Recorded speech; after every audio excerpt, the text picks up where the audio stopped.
하늘과 죄와 수업에서 구원해 주신 그 크신 은혜와 사랑을 감사하고 경배합니다. 주님 또한 감사하고 그는 우리를 지는 사랑하사 그는 한 해도 주의 몸된 교회와 성도들을 하나님 말씀 위에 세우고 말씀 안에 뿌리를 내리게 하시고 이렇게 신령한 말씀 사경회를 베풀어 주신 은혜를 감사합니다. 주님, 오늘 이 성인을 통해서 교회와 성도들이 이 하늘 땅에 살아가는 동안 어떠한 세상 환란과 분께에도 요동치 않고 넘어지지 않도록 하나님 말씀 위에 굳게 세워 주옵소서. 하나님 말씀 안에 깊이 뿌리를 내게 하여 주시옵소서.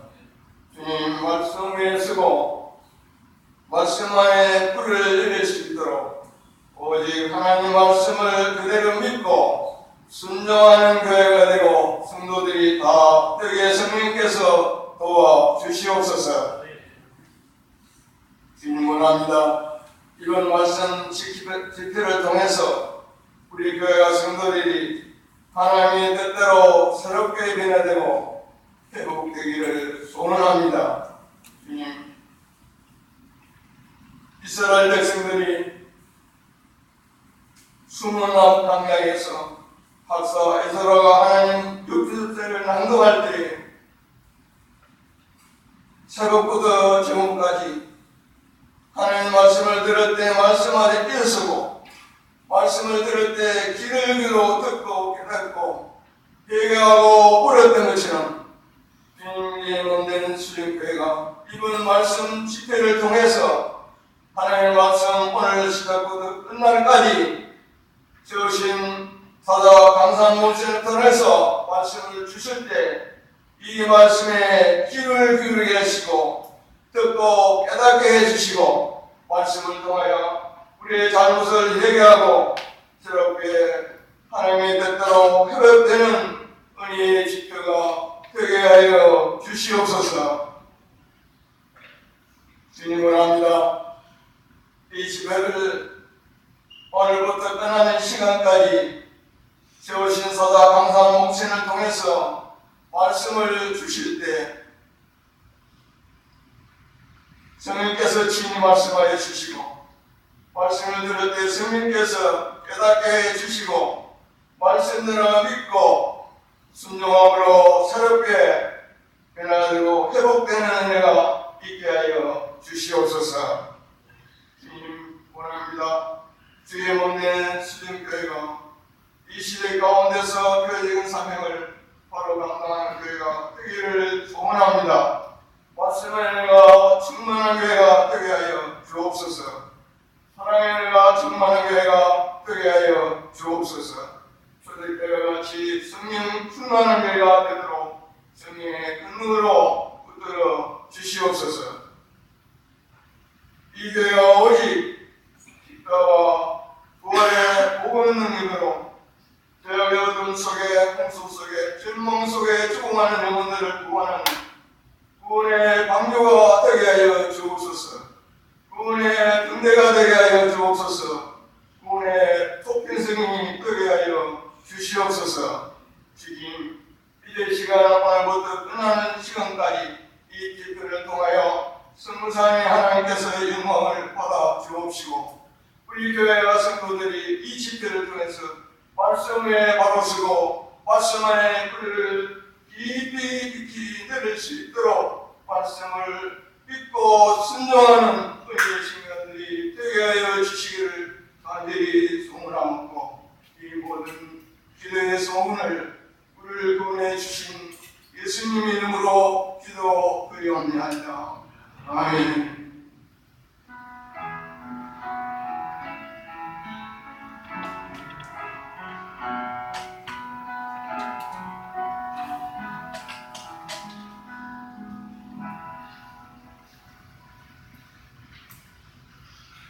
오늘 우리에게 주시는 말씀은 먼저 시편 23편입니다.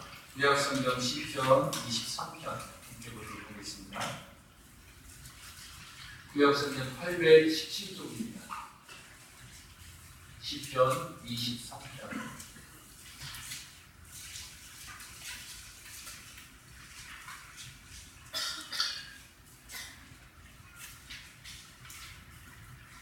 시편 23편 1절부터 6절 교독하도록 하겠습니다. 여호와는 나의 목자시니 내게 부족함이 없으리로다.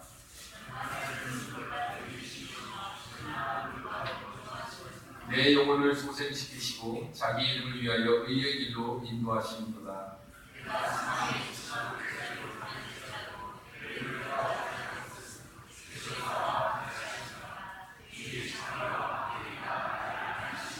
주께서 내 원수의 목전에서 내게 상을 차려주시고 기름을 내 머리에 부으셨으니 내 잔이 넘치나이다.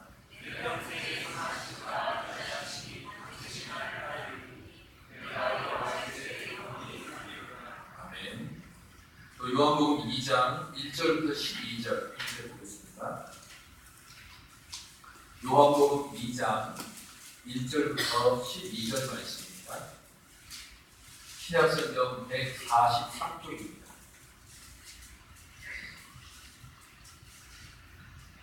요한복음 2장 1절부터 12절 말씀입니다. 교독하도록 하겠습니다. 사흘째 되는 날 갈릴리 가나에 혼례가 있어 예수의 어머니도 거기 계시고 포도주가 떨어진지라 예수의 어머니가 예수에게 이르되 저들에게 포도주가 없다 하니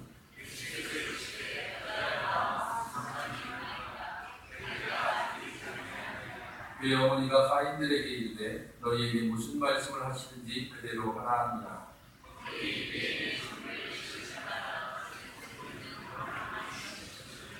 예수께서 그들에게 이르시되 항아리에 물을 채우라 하신즉 아귀까지 채우니 연회장은 물로 된 포도주를 맛보고도 어디서 났는지 알지 못하되 물도 온 하인들은 알더라. 연회장이 신랑을 불러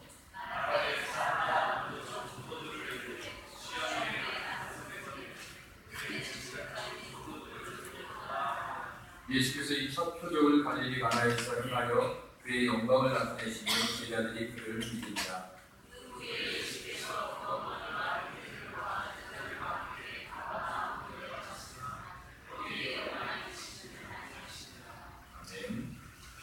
시간에는 이세영 목사님 나오셔서 부족한 요시가 복음이라는 제목으로 우리에게 말씀을 전해주시겠습니다. 오늘부터 내일 오전과 오후 3번에 걸쳐서 복음 그 따뜻한 동행이라는 주제 아래 3번 말씀을 전해주실 텐데요. 이세영 목사님은 네덜란드의 로테르담 한인교회에 신고하시다가 이제 귀국하셔서 지금은 농생모 공동체 교회 설교 목사로 사역하고 계십니다. 오늘 말씀을 전하실 때에 함께 귀한 은혜를 받으시기 바랍니다.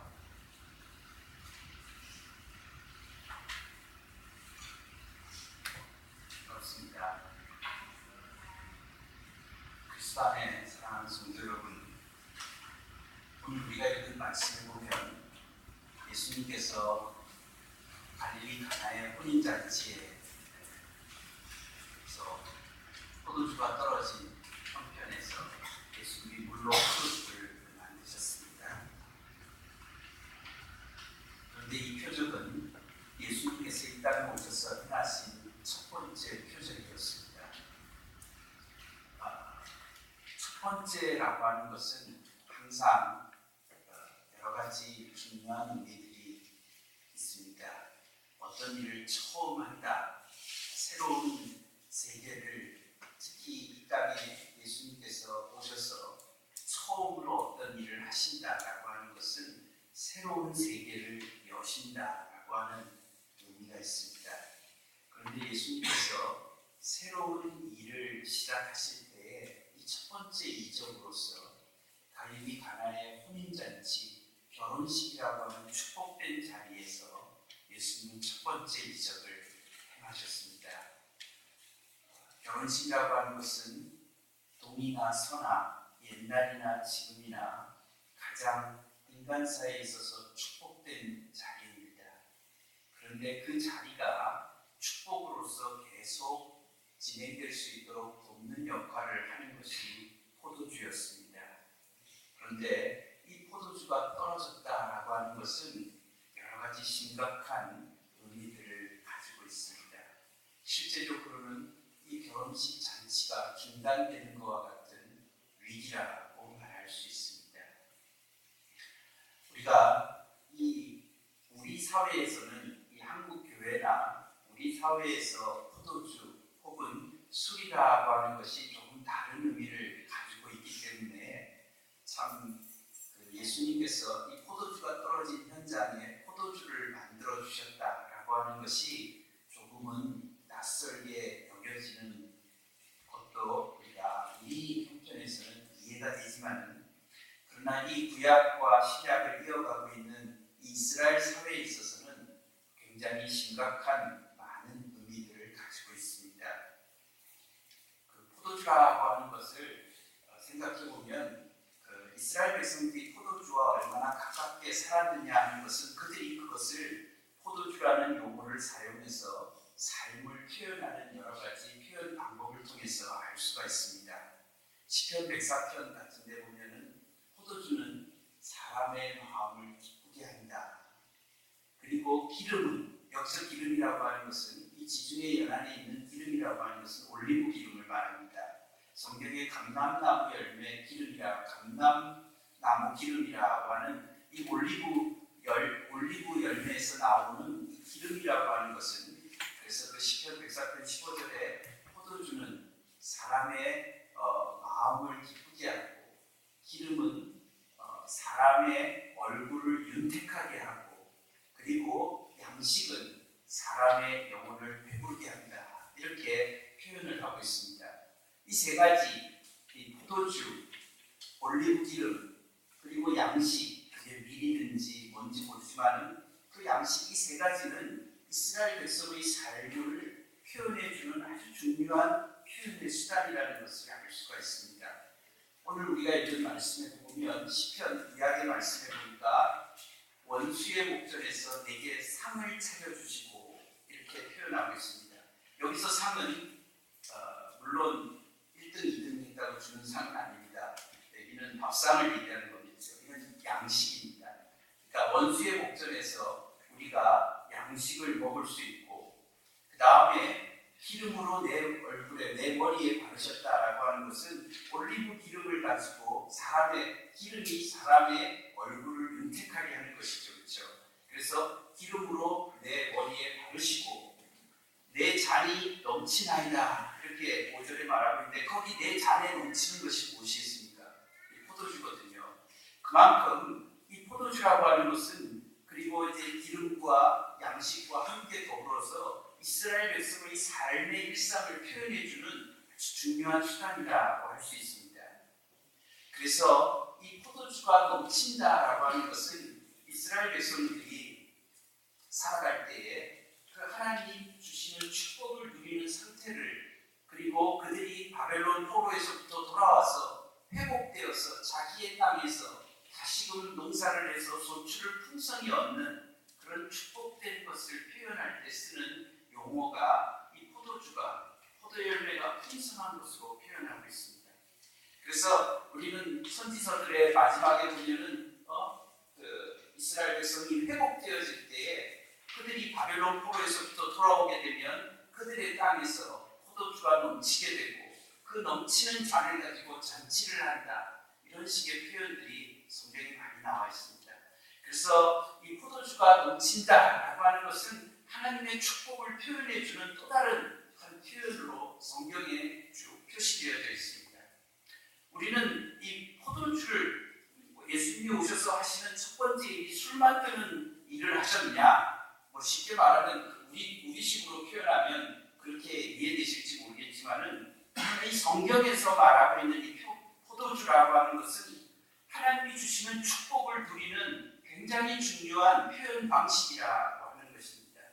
그래서 예수님께서 지금 갈릴리 가나의 혼인잔치가, 이 축복된 자리, 역사가 이어져 갈 수 있는 자녀를 얻고, 두 사람이 결혼을 해서 자녀를 얻고 하나님이 주신 생명의 역사가 시간을 두고 계속 이어져가는 가장 축복되고 좋은 그 자리에 그 축복의 자리들을 중단시킬 수 있는 그런 위기의 순간에 그 포도주가 떨어졌다라고 하는 것은 이 당시에 이 이스라엘의 이 가나안의 이 형편 속에서는 그것을 표현해주는 아주 적합한 지금 상황이라고 하는 것을 좀 이해하실 필요가 있습니다. 예수님께서 이런 위기의 상황, 즉 이 포도주가 떨어짐으로써 축복된 자리가 저주로서 바뀌어지는 그런 어떤 위기의 그런 현장에서 예수님이 등장을 하셨고, 예수님께서 물로 포도주를 만드심으로써 그들의 부족과 결핍이라고 하는 문제에 대해서 답을 주고 계시는 형편입니다. 성도 여러분, 우리가 오늘의 말씀을 나누면서 이런 형편들을 이해하시면서 우리는 첫 번째 질문을 던지면서 같이 말씀을 나누게 됩니다. 예수님께서는 왜 이 포도주를 만드심으로써 자신의 첫 번째 이적을 행하셨는가? 자신의 첫 번째 일들을 열어가셨는가? 이런 질문을 던지고 거기에 대해서 성경은 어떻게 답을 주는지에 대해서 이렇게 우리가 찾아볼 수 있겠습니다. 우리는 이 부족이라고 하는 것을 생각해 보면, 이 부족이라고 하는 것은 일반적으로 말을 했을 때 그 타락한 세상이 가지고 있는 가장 중요한 특징이 뭐냐? 죄성이라고 하는 것이, 죄라고 하는 것이 구체적인 영향을 미쳐서 우리들의 삶에 영향을 미치는 구체적 표시가 뭐냐라고 했을 때 그것은 부족입니다. 결핍, 모자람, 이런 것입니다. 그래서 이 부족, 결핍, 모자람, 이런 표현들을 통하여서 죄는 우리들 가운데에서 역할을 하고, 그럼으로써 그것들을 통해서 모든 어려운 문제들을 야기시키는 것을 우리가 보게 됩니다. 그래서 이 부족이다, 결핍이다, 모자람이다 라고 하는 것은 타락한 세상을 말해주고 있는 아주 중요한 표시가 될 수가 있는 것입니다. 이런 이 부족이라고 하는 현실 속에서 예수님께서 이 땅에 오셨다라고 하는 이 죄가 그늘을 지어놓은 이 부족한 세상 속에 예수님께서 오셔서 어떻게 이 문제에 대하여서 답이 되어주시는가?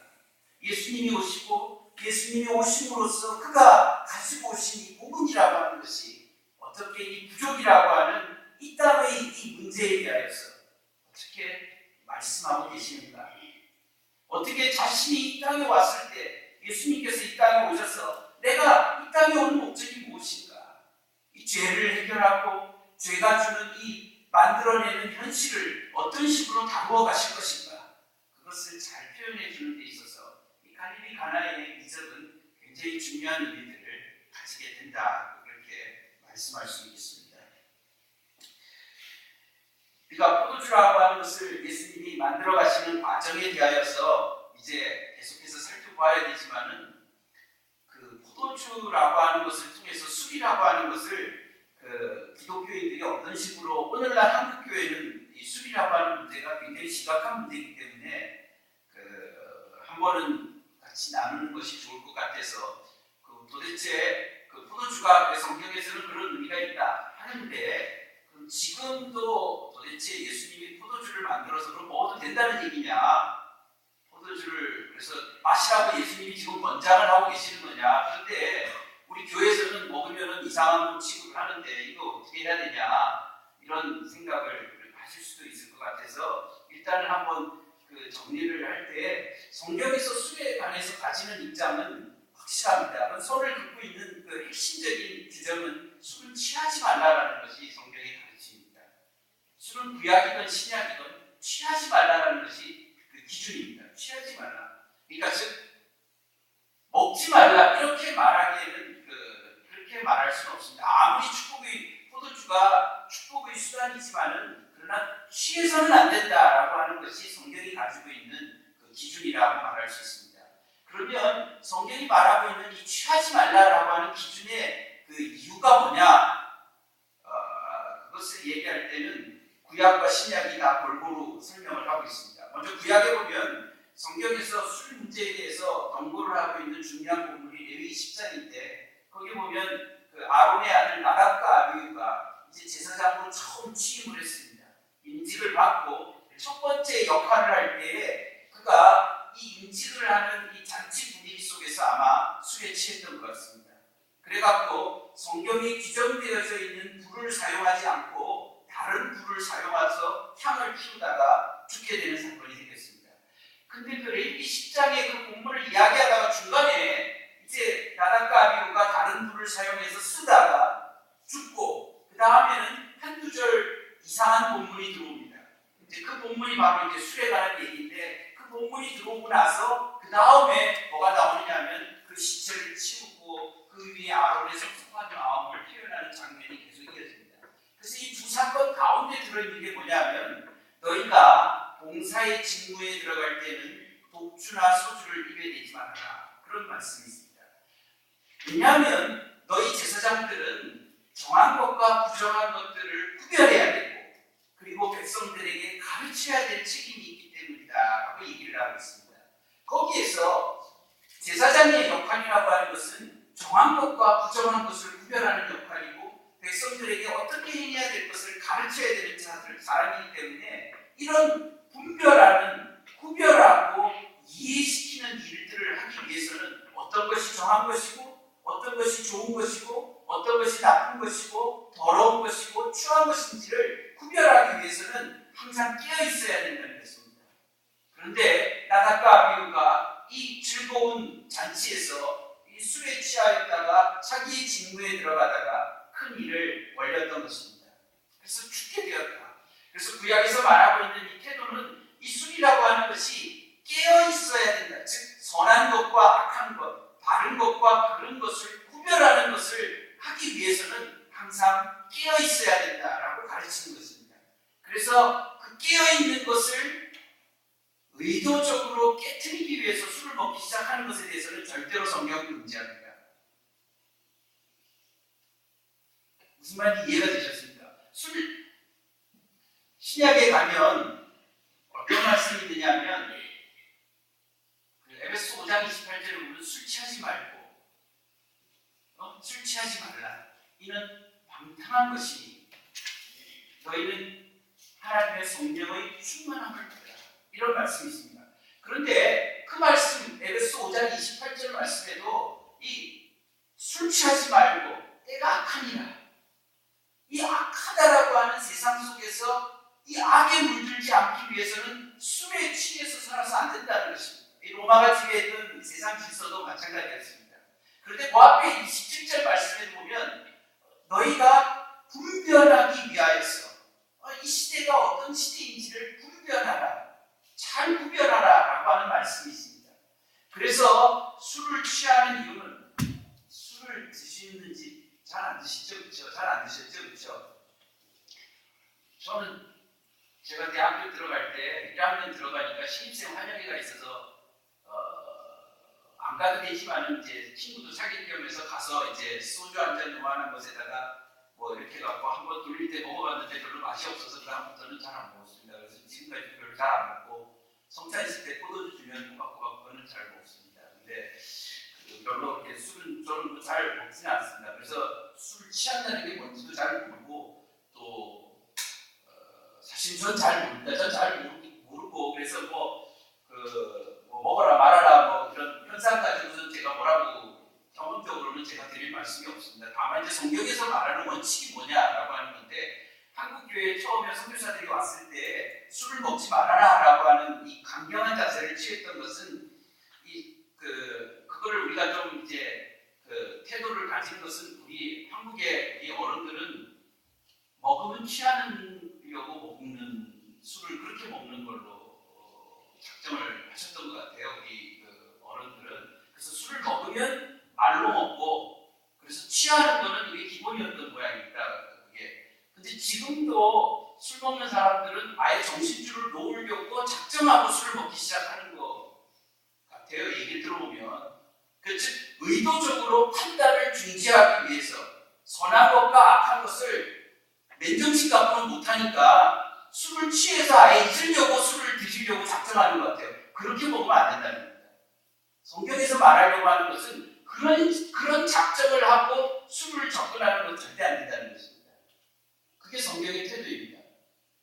그래서 술을 먹는데 이거를 뭐 한 잔씩 먹는다든지 혹은 몸에 바울이 디모데에게 네 건강을 위해서 포도주를 마셔라 이렇게 얘기할 때처럼 이런 거를 다 뭐 사람을 괴롭히고 술 먹지 말라는 것에 저촉되느냐 안 저촉되느냐 이렇게 얘기하면 이거는 성경에서 말하려고 하는 의도하고는 다릅니다. 말하려고 하는 것은 성경에서 어떤 것을 요청할 때에는 그 성경에서 요청하는 요청이 이 복음의 요구, 즉 하나님의 말씀에 어떤 식의 태도를 가져야 되느냐 하는 것에 대한 것과 연결이 되어 있는 것이죠. 그렇죠? 그러니까 술 취하지 말라라고 했을 때 취하지 않아야 되는 이유는 깨어있기 위해서고 깨어있는 이유는 선한 것과 악한 것을 분별하여서 방점하게 살아가기 위한 것 아니겠습니까? 그렇죠? 그런데 그렇게 하다 보면 이 사람이 술을 먹으면 취하는 데까지 가는 습성이 있는 사람일 경우에는 어떻게 해야 되겠습니까? 그럼 입에 대지 말아야죠. 자기 입이 정직해야죠. 그렇죠? 안 그렇습니까? 그렇죠? 그러니까 한국교회 선교사로 갔던 이 선교사님들이 한국교회를 판단했을 때는 이건 처음부터 중지하는 것이 좋겠다라고 평가를 한 거죠. 그러니까 이런 거를 성경을 해석할 때 최소주의로 성경을 해석한다고 이렇게 표현하는 것입니다. 즉 취하지 말아야 되는 건데 취하지 마는 거하고 이 술을 먹지 말라는 거하고는 거리가 있어 보이지만은 어떻게 연결이 되냐 하면은 먹으면 취하는데 어떻게 합니까? 국민 대부분이 그런데 어떻게 합니까? 교인이건 아니건 먹으면 취하는 자리로 가는 사람은 취하지 않기 위해서는 어떻게 되겠습니까? 안 먹어야 되는 거죠. 그게 한국교회의 처음 초기 선교사들이 했던 상황입니다. 그래서 성경 해석을 가장 최소적으로 지켜야 되는 규칙으로서 이렇게 규범을 정한 것이죠. 그것은 이 취하지 말라라고 하는 각도에서 그렇게 나쁜 태도는 아닙니다. 엄격한 태도가 그게 나쁜 것은 아닙니다. 그러나 이제 취하지 말라고 했으니까 정말 취하는 것만 아니면 먹을 수 있는 모든 행위를 허락하는 것, 이건 최대주의로 해석하는 겁니다. 그래서 성경을 해석할 때 상황에 따라서 최소에서부터 최대까지 다양한 스펙트럼이 있을 수 있습니다. 그러나 그 모든 경우들을 어떤 것을 선택하든 간에 성경이 의도하는 목표는 무엇이냐? 그것은 술 취하지 않음으로써 깨어서 방정하게 하나님의 뜻을 잘 분별하면서 하나님의 뜻을 순종하며 살아야 된다라고 하는 이 목표가 어느 순간에도 깨지지 않도록 하기 위한 것입니다. 이해가 되시겠습니까? 그래서 우리 성도들이 신앙생활을 하실 때 이 술자리에 내가 가야 되느냐 말아야 되느냐 먹어야 되느냐 말아야 되느냐 이게 그렇게 크게 중요한 문제는 아닙니다. 내가 이 자리에서도 하나님의 백성으로서 서 있느냐 이런 것들이 중요한 것이죠. 그래서 술에 대한 기본적인 원칙은 그런 것을 조금 이해를 좀 하시면서 그 다음에 이 포도주 문제를 얘기를 하셔야지 이거 뭐 포도주 설교 막 하고 있는데 그러는 말이야 말아야 되냐 꼭 머리에 뒤통수가 땡겨갖고 설교 뒤에 계속 나가는 걸 못 들으실까봐 제가 그냥 아예 좀 정리하고 시작하려고 하는 것입니다. 그래서 어떤 형편인 건지에 대해서는 형편이 다르겠죠. 그리고 뭐 솔직하게 술 좀 많이 드시고 그 다음에 취해 본 경험이 많으시고 하면 잘 판단을 하셔갖고 자기를 다뤄야 되겠죠. 하나님 앞에서 딱 마음을 먹고 딱 끊든지 뭐 그렇게 하셔야 되는 거죠. 그렇죠? 먹으면 취하는 분들은 딱 끊어야 됩니다. 끊으시고 그렇지만 뭐 한 잔씩 얼마든지 자기 조절이 잘 되신 분에게는 뭐라고 얘기할 수 없는 거죠. 그렇죠? 그것은 이제 성경을 해석하는 성경이 해석이 주는 이 폭을 우리가 교회의 유익이라고 하는 관점에서 잘 이해해야 된다는 것을 말씀을 드립니다. 어쨌든 예수님께서 지금 여기 가신 것은 이 포도주가 떨어진 현실입니다. 그래서 이 축복이라고 하는 자리가 저주라고 하는 이 풍성한 축복의 도구로서 포도주가 넘치는 곳이 되어야 되는데 지금 그러지 못한 상황이 되었다라고 그렇게 말할 수 있겠습니다. 그래서 이런 부족한 현실 속에 과연 예수님께서 거기 계신다라고 하는 것이 무슨 의미가 있는가? 그거를 우리가 같이 한번 좀 찾아보려고 합니다. 예수님께서 이제 이 포도주가 이제 떨어진 그런 자리에서 예수님은 자신의 모친의 이제 부탁을 받게 되면서 예수님께서 이제 물로 포도주를 만드셨습니다. 그런데 그 자리에서 무엇으로 포도주를 만드셨습니까? 어떤 것을 사용하셨습니까? 물론 물을 사용했습니다. 그때 물을 어디에다 부으라고 했습니까? 예, 돌항아리. 근데 이제 돌항아리도 중요하지만은 더 중요한 것은 결례에 쓰는 돌항아리라고 하는 것이 굉장히 중요합니다. 이 결례에 쓰는 돌항아리가 6이 있었습니다. 그런데 이 결례에 쓰는 돌항아리라고 하는데 그 돌항아리 규모가 어떻게 되냐면 2~3통 드는 건데 한 통에 한 40리터쯤 들어갑니다. 그래서 2~3통 드는 거가 2~3통 든다라고 하는 말은 한 100리터쯤 드는 돌항아리가 6개가 있는 겁니다. 100리터면은 얼마나 크기겠습니까? 100리터 드는 거면 항아리가 이만한 건 되겠습니까? 하여간 이 100리터 드는 한번 상상을 해보십시오. 100리터, 20리터짜리 우리 옛날에 석유통 사고 왔다 갔다 할 때 그거 5개 들어가는 항아리 크기만한 겁니다. 그렇죠? 20리터짜리. 그게 100리터 드는 게 6개가 동그랗게 놓여져 있습니다. 근데 이 돌 항아리의 용도가 뭐였냐면은 결례에 쓰는 것입니다. 이 결례라고 하는 것은 무엇입니까? 이스라엘 백성들이 밖에 나갔다가 들어올 때 손을 씻거나 발을 씻는 것입니다. 그 당시에 근데 손을 씻거나 발을 씻는 것을 위생적인 혹은 또 그런 차원에서 뭐 씻을 수도 있었겠지만은 여기에 그런 것을 결례라고 이렇게 예식으로 표현을 하고 있습니다. 이것은 뭐냐면 이스라엘 백성의 삶을 잘 규정해 주고 있는 것은 항상 깨끗한 것과 부정한 것을 구별했습니다. 그래서 정한 것과 부정한 것이 이스라엘 백성의 삶을 규정해 주는 굉장히 중요한 삶의 기준입니다. 그래서 이 깨끗한 것과 부정한 것이 주로 어떤 것에 적용되냐면 의식주에 적용이 됩니다. 먹는 것, 입는 것, 그 다음에 잠자는 집. 이것은 생활 속에 이 의식주에 깊이 이 정한 것과 부정한 것이 있습니다. 이스라엘에서 돼지고기 먹을 수 있습니까? 없습니까? 왜 못 먹습니까? 부정하니까. 부정하니까 못 먹는 거죠. 그렇죠? 이스라엘 백성들은 오징어를 먹겠습니까? 못 먹겠습니까? 못 먹겠죠. 그렇죠? 그거는 왜 그렇습니까? 부정하니까. 그거 왜 부정하냐? 그렇죠? 고기 같으면, 물고기 같으면 뭐가 있어야 기준을 정해놓는 것입니다. 정한 것과 부정한 것이라는 것은 항상 기준을 정해놓습니다. 그래서 가령 가축 같으면은 기준을 정해서 되새김질하고 굴이 갈라져야 된다. 이 기준을 정해놓고 그 기준에 맞으면 깨끗하고 기준에 맞지 않으면 부정한 겁니다. 가령 물고기 같으면 지느러미가 있고 비늘이 있으면 그거는 뭐 조기나 워낙 드물어서 뭐 이름도 다 잘 모르게 조기 말고 또 뭐가 있습니까? 비늘이 있고 지느러미가 있는 게 조기 말고는 잘 모르겠네요. 근데 아닌 거는 종류가 많습니다. 뭐 조개도 안 되고 그다음에 뭐 꼴뚜기도 안 되고 뭐 안 되는 거는 오징어도 안 되고 문어도 안 되고 얼마나 된장어도 안 되고 뭐 고등어도 안 되고 꽈배기도 안 됩니다. 그러니까 그 딱 잘라서 얼마나 그래서 기준이 있어서 그 기준에 맞으면 어떻게 됩니까? 그건 정한 것이고 그 기준에 모자라면 그건 부정한 것입니다. 가령 또 그 다음에 먹는 것에 들어있죠. 옷에도 어떤 균이 들어와서 그 균이 없어지지 않냐고 계속 곰팡이가 있으면 그거 부정하다든지 집에 벽돌이 한 부분이 있는데 곰팡이가 놔뒀는데 안 죽고 계속 살아있으면 그 집은 부정한다든지 어떤 기준을 정해놓고 정한 것과 부정한 것이 있습니다. 근데 이 정한 것과 부정한 것을 왜 나눴을까요? 정한 것과 부정한 것에서 정하다라고 하는 것은 어떤 표현 가치가 있는 것입니까? 이 정한 것이라고 하는 것은 그 다음에 상위 가치가 있습니다. 그게 거룩입니다. 이 거룩은 하나님께 속한 가치입니다. 그래서 이 거룩이라고 하는 것은 하나님께 속한 것인데 이 정한 것과 부정한 것을 나눈 것은 이 정한 것만이 하나님께 소속될 수 있습니다. 하나님께로 드려질 수가 있었습니다. 그 말은 무슨 말이냐면 우리가 이스라엘 백성들이 하나님께 제물로 가져오는 것 중에 이렇게 저는 것, 눈 먹은 것 이런 거 가져오면 안 되지 않습니까? 구약시대에. 그거는 부정한 거죠. 기준에 모자라는 거니까.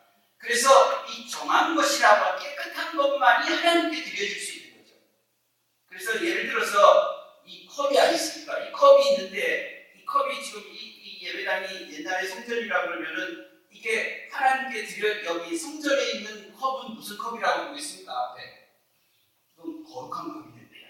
이게 우리 성도들 가정에 있으면 이거 무슨 컵이 되겠습니까? 그건 깨끗한 컵이 되는 거죠. 그 다음에 이게 이스라엘 백성 밖을 떠나서 이방인의 집에 있으면 이 똑같은 컵이 뭐라고 부르겠습니까? 부정한 컵이 되는 거죠. 그러니까 무슨 말이냐면 이스라엘 백성들은 자기들은 정결한 백성이라는 것이죠. 그래서 정결한 백성은 하나님과 연결되어져 있는 백성이라는 것입니다. 그래서 자기들의 재물들을 가지고 하나님께 예배하러 갈 수도 있고, 그래서 하나님의 은혜를 받기도 하고 하나님과 관계를 맺는 언약의 백성이라는 것을 표시하는 게 정결한 것을 지켜내는 것입니다. 무슨 말인지 아시겠습니까? 그래서 부정해지면 하나님께로 나아갈 수 없다는 것입니다.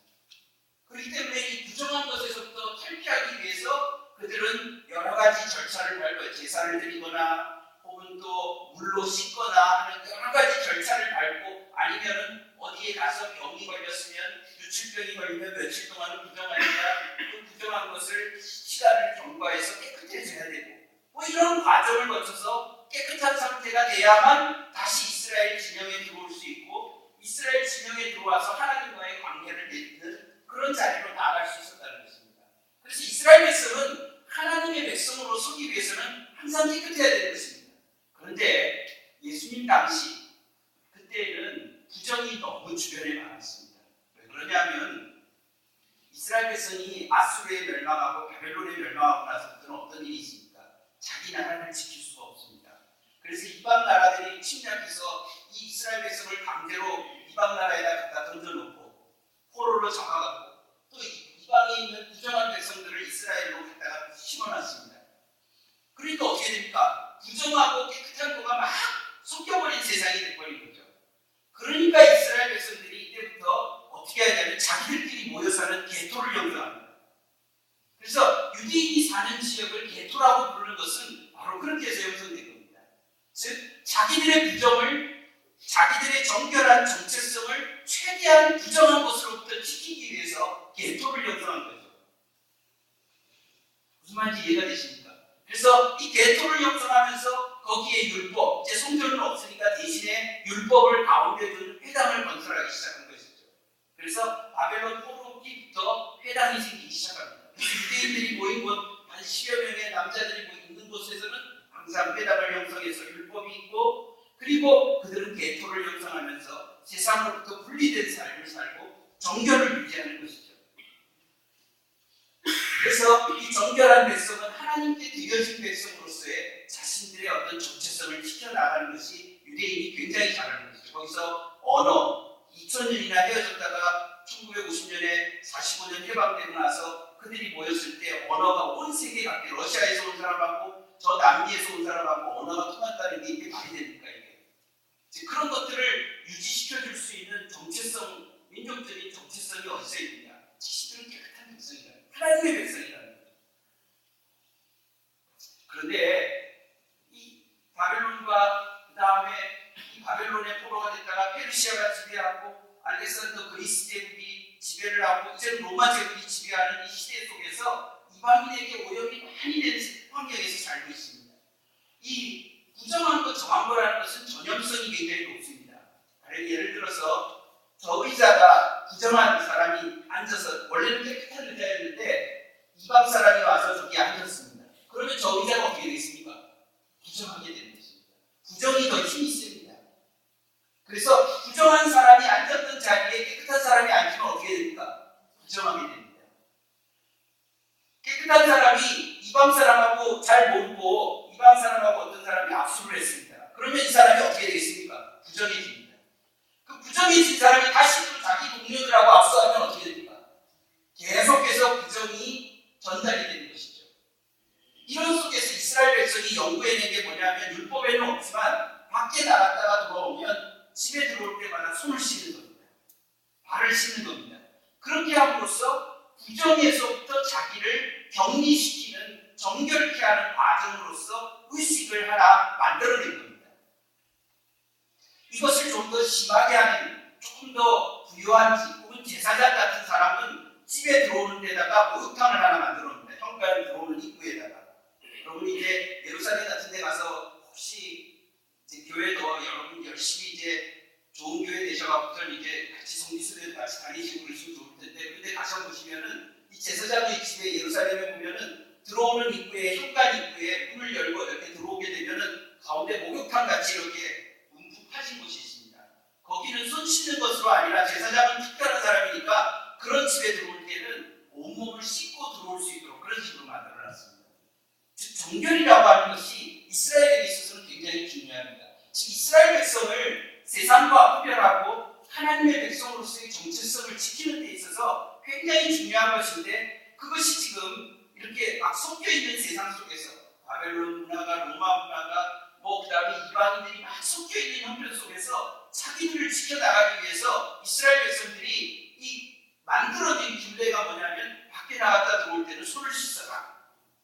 그렇게 하면서 깨끗한 것을 유지하려고 했던 것입니다. 그래서 이 결례에 쓰는 이 돌 항아리라고 하는 것은 이스라엘 백성의 정체성을 말해주는 중요한, 즉 이스라엘 백성의 삶을 규정해주는 당시 유대교의 결정체라고 말할 수 있습니다. 그런데 그 유대교가 자기 백성들이 지금 결혼식 잔치를 벌였는데 포도주가 떨어졌다고 하는 것에 대해서 아무 역할을 못하고 있다는 것입니다.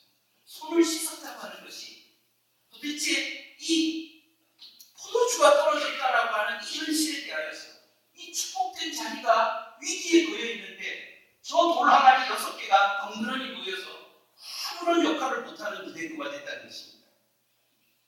종교가 자기 백성의 고통에 대해서 아무런 답을 주지 못하는 현실을 지금 거기에서 성경은 보여주고 싶은 것입니다.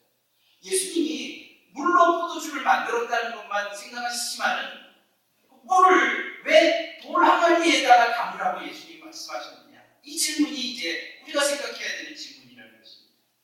왜 결례에 쓰는 돌 항아리를 드러내셔서 거기에 물을 담게 해서 거기에 물을 떠서 먹이면서 이 부족을 해결하시는가 하는 것입니다. 도대체 이 유대교, 결례를 만들어내고 있는 이 유대교라고 하는 것이 왜 예수님 시대 때 그토록 무력했는가, 이거를 예수님이 고발하고 싶으신 것입니다.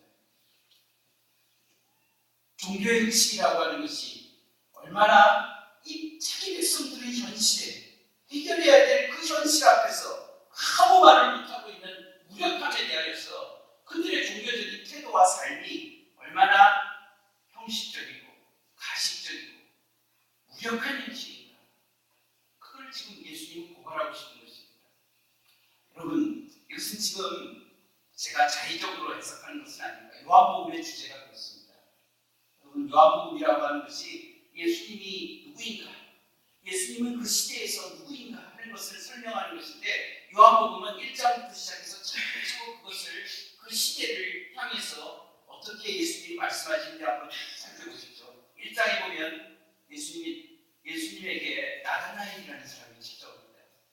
그렇죠? 이 나다나엘 사람이 빌립의 전도를 받습니다. 빌립이 이랬습니다. 야, 내가 모세와 선지자가 말한 그분을 봤다. 나사렛 예수다. 그랬더니 나다나엘이 뭐라고 합니까? 나다나엘이 뭐라고 합니까? 나사렛에서 무슨 선한 것이 더 없으시죠.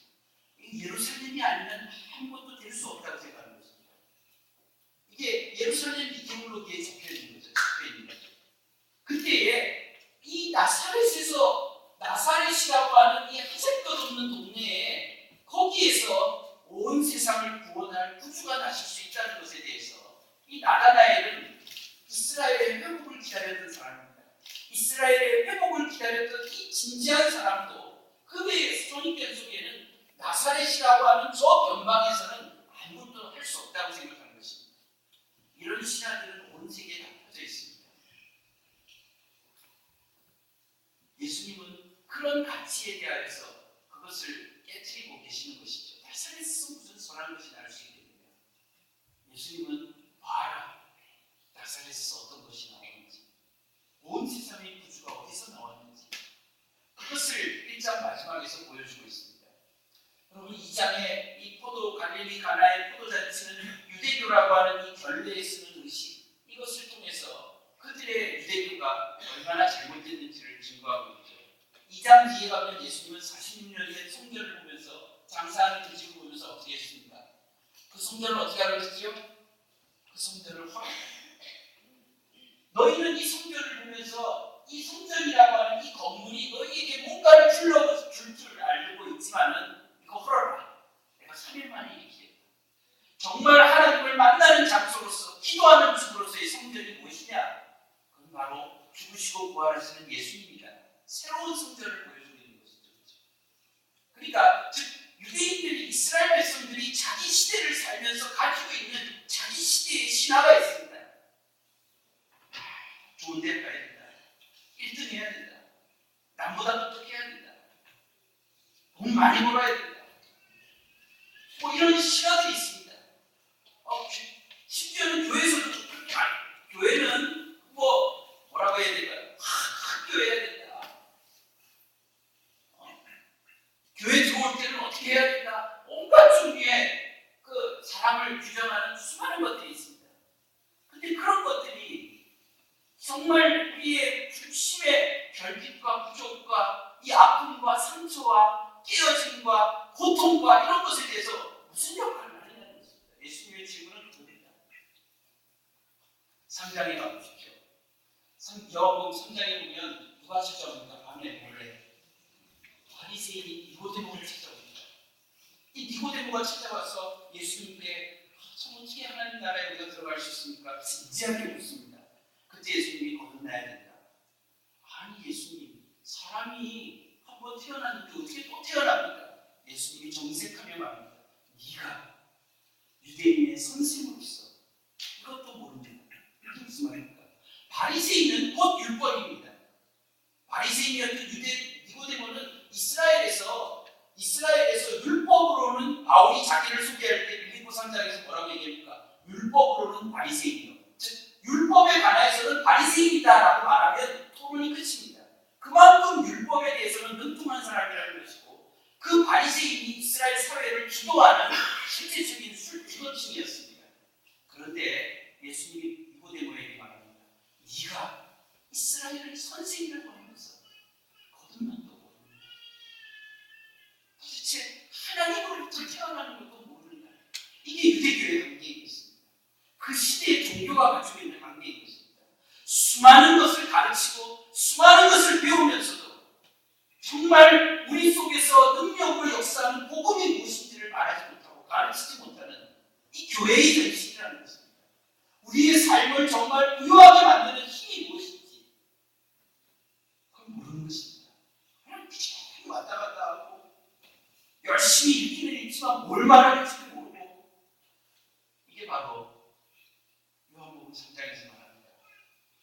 4장에 가면 누가 나옵니까? 사마리아 수가성의 여인이 나옵니다. 이 수가성 여인이 예수님께 와서 뭐 이런저런 얘기를 합니다. 그러면서 예수님께 질문을 합니다. 예수님, 저 남쪽에 있는 유다 사람들은 예루살렘에서 예배해야 되고 우리들은 그리심산에서 저 사마리아에 있는 그리심산에서 예배해야 된다고 그러는데 예배 얼마나 중요한 주제입니까? 어디서 예배하는 게 없습니까? 이렇게 질문을 합니다. 저 북쪽에 그리심산입니까? 저 남쪽에 예루살렘입니까? 예수님이 뭐라고 했습니까?